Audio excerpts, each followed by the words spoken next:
Un vero e proprio tour de force attende i deputati di Sala d'Ercole a Palermo. Il 2011 potrebbe chiudersi con il botto oppure con il nulla di fatto. Vi sono da analizzare e approvare 7 disegni di legge in 5 sedute. La missione appare alquanto difficile, ma non impossibile. Il calendario è stato stabilito dalla conferenza dei capigruppo dell'Assemblea regionale, che ha deciso di varare una finestra legislativa decisamente consistente prima che Sala d'Ercole inizi l'esame di bilancio e finanziaria.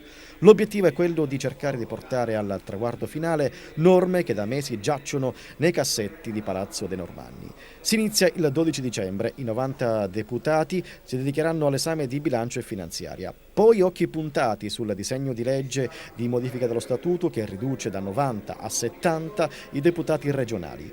Un provvedimento fatto di soli 2 articoli, ma che finora è rimasto impantanato tra le 1000 resistenze in Commissione Affari Istituzionali. In scaletta, oltre al disegno di legge sulla promozione della scuola alfa-mediale, anche il provvedimento che porterà alla ricollocazione del personale dell'Ente Autonoma Fiera del Mediterraneo.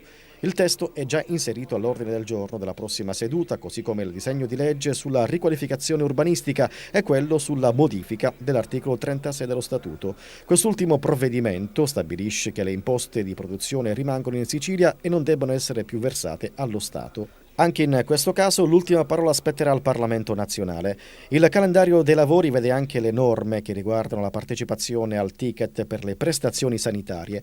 Il DDL attende ancora l'ok definitivo della commissione competente. Tra gli scogli più grossi da superare, infine, l'approvazione della legge che istituisce l'IRSAP, l'Istituto regionale per lo sviluppo delle attività produttive, e manda in soffitta le vecchie aree di sviluppo industriale. Il provvedimento, voluto da Marco Venturi, è già naufragato una volta sotto i colpi della stessa maggioranza.